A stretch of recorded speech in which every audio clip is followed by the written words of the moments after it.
welcome to You Know What, the podcast for you that dispels the myths and BS in the fitness industry whilst leveling up your A game in everyday life. We are your hosts, Nick Finch and Dan King. You know what?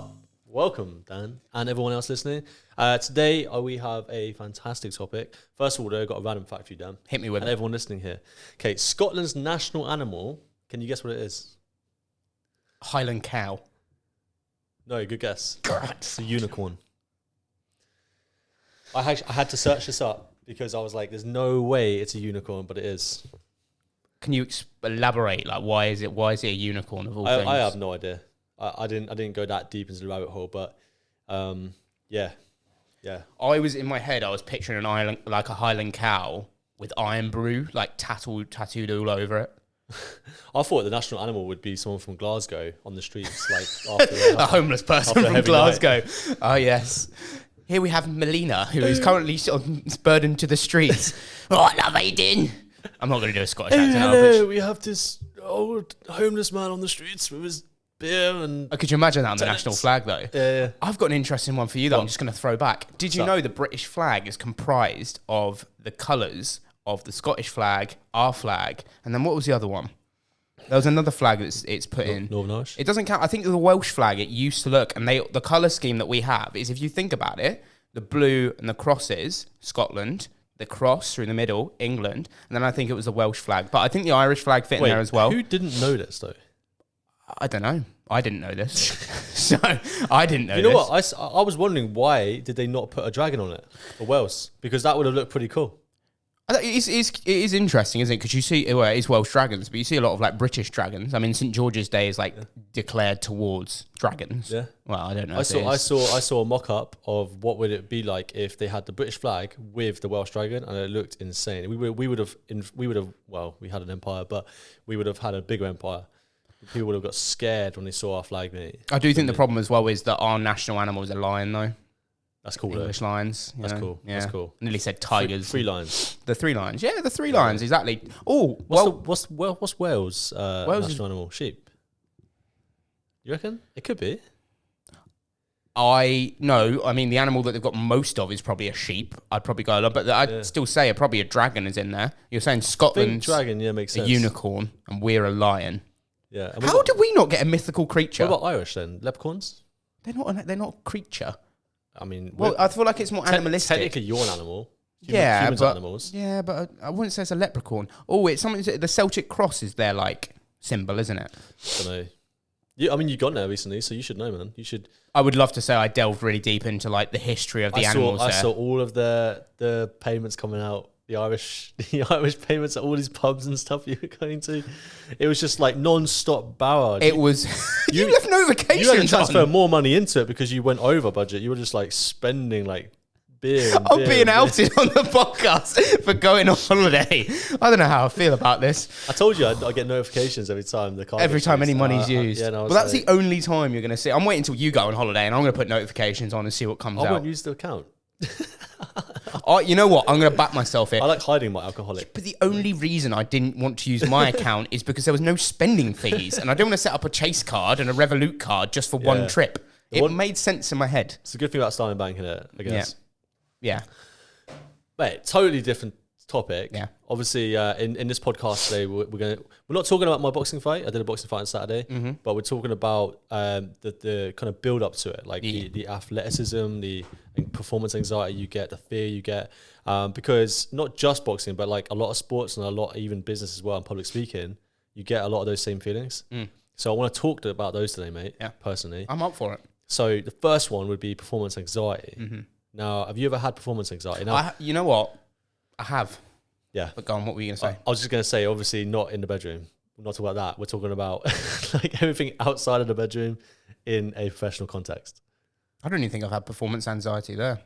I'm in pretty solid form. You're still young, though, so... This is true. Anyway. This is true. Do not edit that in, mate. Leave that one out of the reel, yeah? I know now straight away what's going to happen. Just zooming on the face, here.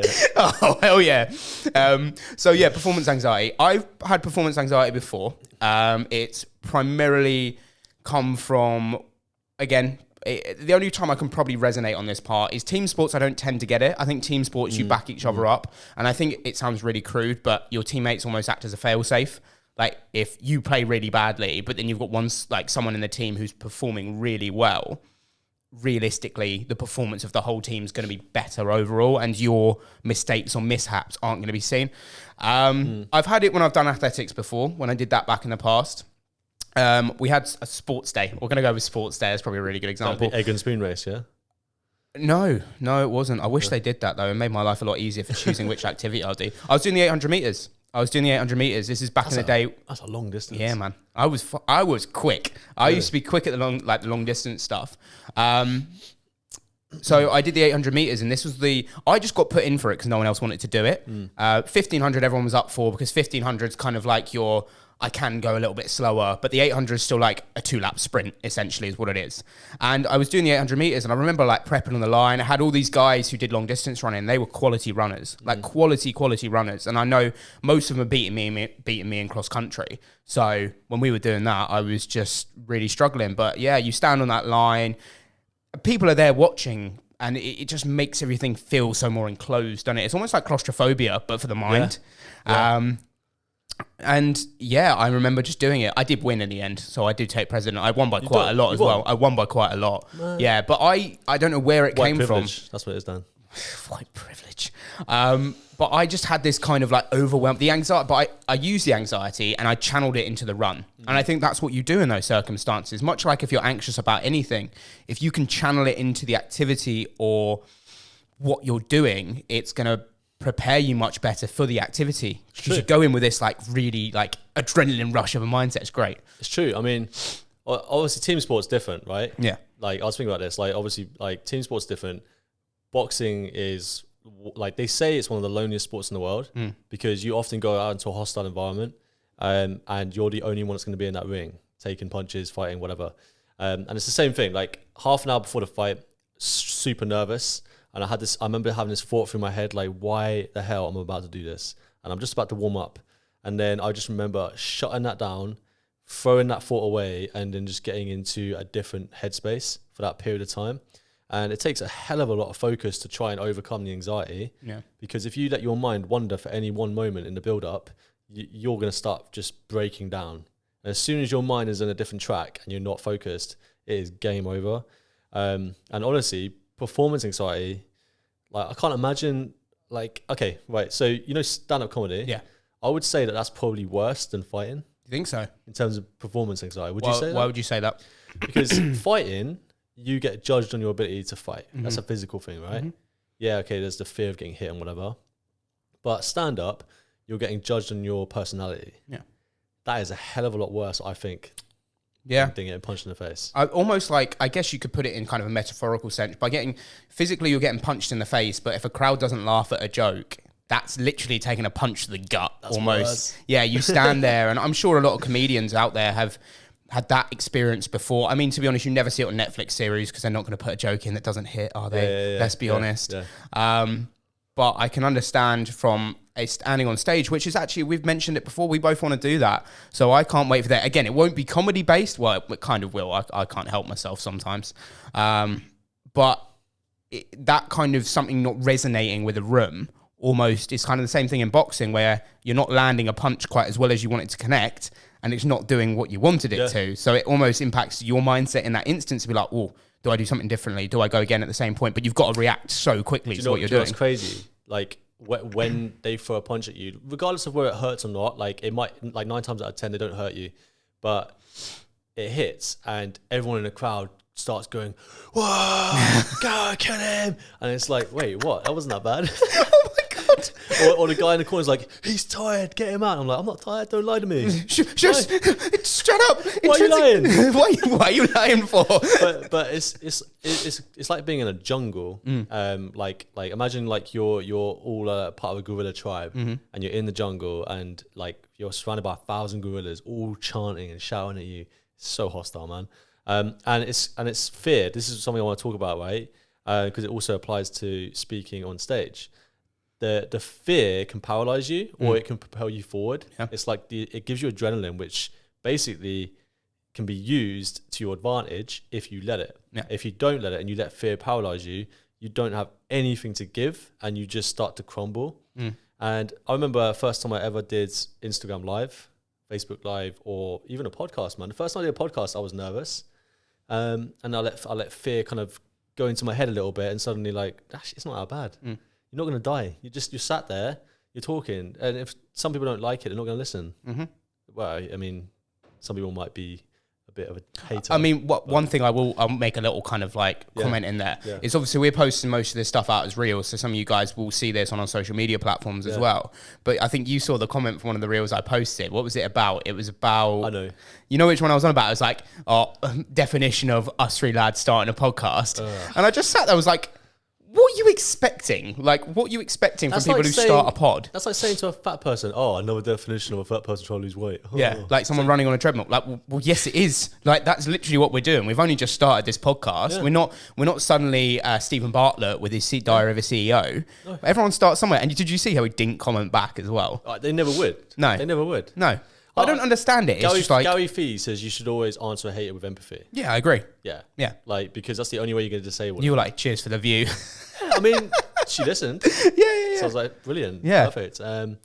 But I just said everyone starts somewhere. That's what I went for. It's like everyone does start somewhere. Hate does not affect. Like, hate used to affect me. I mean, remember I had that viral video, and I had a lot of. Yeah, that was bad. First time I had that, so I had quite a lot of people hate. But people took that way too far. I know some people could be offended by that, and I understand the premise behind it on more negative impact. But you've got to understand, there's worse stuff on the interweb than that. Yeah. Like a lot worse. But the other day, like, this is how much has changed, right? Went on Facebook, went on this community called Gym Rats. Yes, I saw your post. You saw it? Yeah, I saw your post. Little cardio. Yeah, you spiked a lot of people in that guy. I was scrolling through, and the first geezer was like, oh, what was it? Do you remember what he said? You replied to him. I was getting there was a few people that agreed, but there was a few people that were like, who's this clown? And stuff like that, and like, call me names and whatever. But this is just, it's like, I didn't care. I was like, it doesn't affect me. No. Like, I said something that was legitimate. Like, and it's an opinion. It's my opinion. Yeah. I said cardio, in my opinion, is better than having big muscles, but having both is preferable. It's a perfectly normal statement. That's a normal statement. Like, I would want to have cardio over big muscle, but if I can have both, I will. Yeah. And, bewildering. You got meathead society. Everyone came out the meat locker for you, man. Gym Rats is a meathead community. It's called Gym Rats, though. So yeah, I was expecting that, to be fair. But I did that on purpose because I thought, you know what, like, screw it. These guys, this is the thing about fear, right? It's like fear can actually open doors. It can open doors for you, man. Yeah. And anyone watching that is like scared of doing something. Like, fear is like one of the best things if you're scared of something, you should be like going straight towards it, unless obviously it's dangerous. You should be going straight towards that fear, because once you break past it, you'll realize it's not that bad. Yeah. And then you'll have more confidence for the next thing. I can relate to you. Ready for this? Yeah. I've got 5 spiders out of my house in the last week. Did you? Yes. Mate, why? They're like your friend. They should be pets, mate. I hate spiders. I absolutely detest flies. Yeah, but these ones are like the fucking little spindly ones that kind of dangle down in front of your face. Like, hi, I'm here. And I'm like, fuck off. Do you know, you eat 8 of them in your lifetime. Don't say that. They crawl into your mouth when you're sleeping. What does 50 grams of protein look like in spiders? No, like, I've always had like this kind of low level arachnophobia. Yeah. So actually dealing with the spiders wasn't too bad. But for me, I was like, every time I did it, I was like, I've done something today. Yeah. I've got out a spider. I was really proud of myself. I've won it. Scariest time, spiders in the shower. Oh, really? Yeah. Horrible. Nah. You're just like washing your hair. You're like, I'm having a good time. And then suddenly you see these like 8-legged freak up on the side. You look up and go, I'm not here for this today. You like ruffle the sheets. It's daddy long legs. I don't know what it is. Oh, they're horrible buggers. I don't know why they're so horrible. They don't do anything though, do they? They don't do anything. They just stand there, but their legs are so long. You just can imagine them crawling on you and just like eating your flesh at night and stuff like that. But they don't. They don't bite. No. Daddy long legs don't bite. But random fact, you probably know this one. They've got enough poison to kill you, but they can't break the skin. Yes, I did know this one. It's a really interesting one, isn't it? Because you think with their long, because they've got like a long thing like a mosquito, haven't they? So what if they got to an open wound? They could kill you. So technically, for all the times I've stepped on one, if I stepped on one with bare feet, no, because it wouldn't break the skin unless your skin in your feet's thick. Yeah, so thick. You'd have to have like an open wound, and then they'd just come over to the open wound and inject you with venom or whatever they inject into you. It would be venom. It would be like a toxin, wouldn't it? Like something like spiders have a toxin. But it's fascinating. But yeah, I conquered my fear. I would say I'm getting there. I mean, still the meaty black ones. I'm not here for it. What about this, right? Because not just entrepreneurs, but anyone stepping into a gym for the first time that wants to lose weight or build muscle or get fitter, I would argue that there's a bit of fear. There's a hell of a lot of fear. There's different levels of fear. Obviously, there's like fear of death, like you're in like obviously the cataclysm. Yeah. And then there's fear of walking in the gym because you might be laughed at and whatever. Yeah. But these fears, they always say it comes down to just a few different types of fear. Based on the book Fear Bubble by Ant Middleton, the SAS guy. Mm-hmm. He said that they all come down to either fear of death, or a fear of not feeling good enough. Mm-hmm. Anything where your ego is attacked. Yeah. It creates a huge fear in us. And I would say that a lot of people that are scared of going to the gym to change, the fear can be enough to sometimes paralyze them to go do it. And those that then go to the gym and break past that fear, they're so much more confident because of it. Yeah. And I feel like you have to go through fear to get confident. Yeah. And people want confidence, I'm guessing. 100%. Based on what we're seeing. Yeah, it's fascinating though, because I completely agree with you. I mean, the first time I went into a gym, I was scared shitless. Like, it was a very small, it was almost double the size of the room we're in now. It was kind of like little boxy gym, and there was a lot of people doing cardio, there was a lot of older people, but then you had kind of the younger people that I knew from school. Yeah. And I stepped in there and I was almost kind of paralyzed with kind of fear of like what I was doing and what would be right, what would be wrong. Granted, at one point I did decide to do like a barbell chest press and think I was really funny throwing the barbell up in the air and catching it because I was I was catching it. No, I didn't actually, but I was like, yeah, this is funny. But you know what? That was me trying to project how scared I was. Yeah, plyometrics.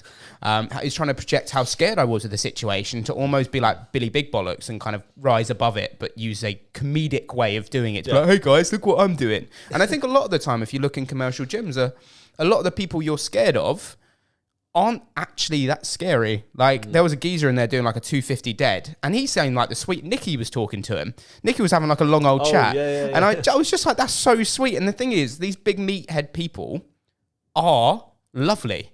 They're like bears, but actually they're like little sheep, really. Okay, boxers, fighters, you would assume fighters are probably more violent people in the planet, but I tell you now, those that fight tend to be the nicest people because they realize what kind of damage they can cause to someone. So they actually try to diffuse situations more so than other people.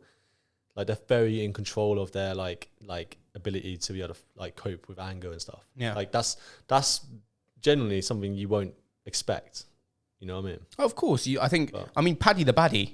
Like, he's a prime example. Yeah. He is one of the sweetest blokes in the world. He'll be talking so like legitimately about his life and speaking about how he said on his off season he will literally consume a whole pizza a day and just won't care. A ball. He does. He just inflates. But then he comes back to this like peak physique later down the line. He is so normal and so legitimate. It's fantastic. But I think people have to get past the aesthetic of what people look like. I mean, some people would be worried to talk to me and you. Yeah, like, of course, we're slightly more muscular, but I think we are a bit more approachable. I'd like to hope we're a bit more approachable. Yeah, of course, man. Yeah. And we should be. I haven't got a harmful bone in my body, to be honest. I've got a really important question for you, Dan, and everyone watching, because this is very relevant. Okay, are you team Oppenheimer or team Barbie? Oppenheimer. I like history, if you didn't know it. Yeah. But I know, you know what? I said this to you earlier when we were having a Starbucks. Yeah. Barbie has already got a 91% on Rotten Tomatoes, and it's not even been released yet. Really? So critics have already given it a 91%. But I don't really trust Rotten Tomatoes because I think they're getting bought out a little bit. Because they give crazy scores to like movies that don't have the cinematic value. Like, for example, Christopher Nolan, production on Oppenheimer. That is going to be... I can't even explain how insane the cinematography is going to be. I'm not going to bore people with nerd shit, but like, it's going to be fantastic from a cinematic perspective. Whereas Barbie, I think, is going to be a bit more fun-loving. I think you can have both, right? You've got like a little devil on your shoulder that talks about the reality of life and whatever, Oppenheimer. And then you've got the fun-loving side where you watch Barbie and you go, yeah. I'm going to put it out there now. How many people are going to be dragged to Barbie by their partners and they want to watch Oppenheimer? No, Ryan Gosling sold Barbie for me. Really? Because I love watching Ryan Gosling, mate. I think he's a brilliant actor. He is, to be fair, he is a good actor. He's in a lot of really good films as well. And I'd say he's in his peak really at the minute. Yeah. Like Ryan Gosling is featuring in a hell of a lot of movies. Who doesn't love Ryan Gosling? Come on, true. Any of you tell me you don't like Ryan Gosling, and I'll slap you. That's a lie. Metaphorically, that's a lie. No, I mean, I think it'll be good. And I mean, I'll be honest, Margot Robbie. You know, let's be real. She's a sweetheart. In most PG way possible. Yeah. She is an attractive woman in, playing an attractive role with Ryan Gosling. Like from even just a physical perspective, a lot of people will be going there just to be like, oh my God. And I think you know what? There's two courts to this. Oppenheimer is great for cinematics and like history and learning about something that has actually happened. Yeah. Barbie's more of kind of light-hearted, and I can imagine just people wanting to relax after a working week. Yeah. You go there and watch Barbie over Oppenheimer, because I think Oppenheimer, we're going to see it this weekend. Yeah. Well, it depends when this goes out, but we're seeing it opening weekend. I think it is going to be quite intense. Watch Oppenheimer. I think you've really got to pay attention to it. You've got gallery seats, you cheeky bugger. He's a VIP. I had to. I bought a month in advance. So I did that fanboy stuff.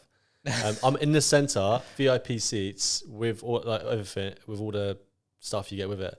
It's insane, mate. IMAX, it's gonna be beautiful. All the goodies. But I feel like these movies represent my personality really well, and I think this is why a lot of people are talking about this. Because Barbie and Oppenheimer. Yeah, because I think this represents a lot of people's personalities. It's such an interesting contrast, isn't it? I think everyone would agree that there's a little bit of Barbie in them and a little bit of Oppenheimer in them. Yeah. And like I can have my real serious side comes out a lot more than I would say. You have more of a Barbie personality online. And I'm more of an Oppenheimer. All my clients watching this go, he does. Yeah, he does. Because I don't know if it's because of like the military or what I've done in the past, but I've got a bit more of a darker side of me. I would say sometimes I like to expose out. Yeah. Whereas I don't think you expose that so much. You're more fun-loving, more Barbie-ish. I'll be honest, I don't even know what the dark side of me looks like. I'll get it out, yeah.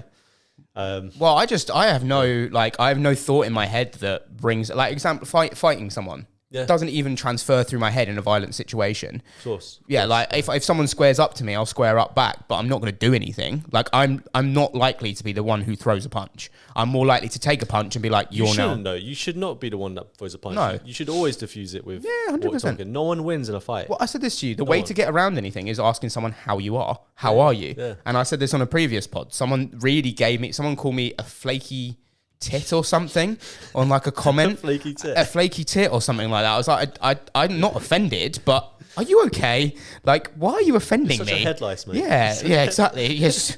I'm like, what's that mean? I sat there like rubbing my chest, being like, what's going on? But yeah, you can diffuse situations with words so much easily. And I think, did I say this in a previous pod? The way that I'd actually diffuse a situation, if you ever are in an argument with someone, name a random kitchen appliance. So if we were arguing, and so it was backwards and forwards, we're getting a bit heated. Yeah, I'd just turn around and be like, kitchen sink, and because that kind of like catches you off guard, it calms you down. Darren Brown talked about this. Yes, you heard about it. Yeah, that's where I got it from. Yeah. Darren Brown said he was in a competition with someone, and then he said the walls aren't 7 foot high, and the guy's like, what? Exactly, it catches you off guard.